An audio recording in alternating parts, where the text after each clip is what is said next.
বোমা হামলার ভয়ে কসোভোর রাজধানী প্রিস্টিনায় পার্লামেন্ট ভবন থেকে আইন প্রণেতা ও সাংবাদিকদের নিরাপদে সরিয়ে নেওয়া হয়েছে। শনিবার স্পিকার নির্বাচনের জন্য পুনরায় শুরু হওয়া ৪২তম সাধারণ অধিবেশনের সময় এই ঘটনার সূত্রপাত হয়। ১৫ই এপ্রিল থেকে এই অধিবেশন চলছে এবং এখন পর্যন্ত নতুন স্পিকার নির্বাচিত হয়নি।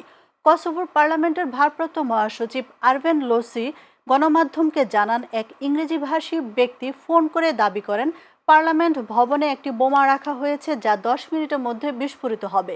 এরপরই পার্লামেন্ট ভবন থেকে সবাইকে নিরাপদে সরিয়ে নেওয়া হয়। সেখানকার নিরাপত্তা বাহিনী, পুলিশ ও বোমা নিষ্ক্রিয়কারী বিশেষজ্ঞ দল পুরো ভবনে তল্লাশি চালায়। একে দলের আইন প্রণেতা টাইম কাদ্রিয়াজ বলেন, এটি সম্পূর্ণ হাস্যকর। মনে হচ্ছে আইন প্রণেতাদের পার্লামেন্টে যেতে বাধা দিতেই পরিকল্পিতভাবে এই ফোন কলটি করা হয়েছে। কোনো সুস্থ ব্যক্তি পার্লামেন্টে হামলা চালাবে না।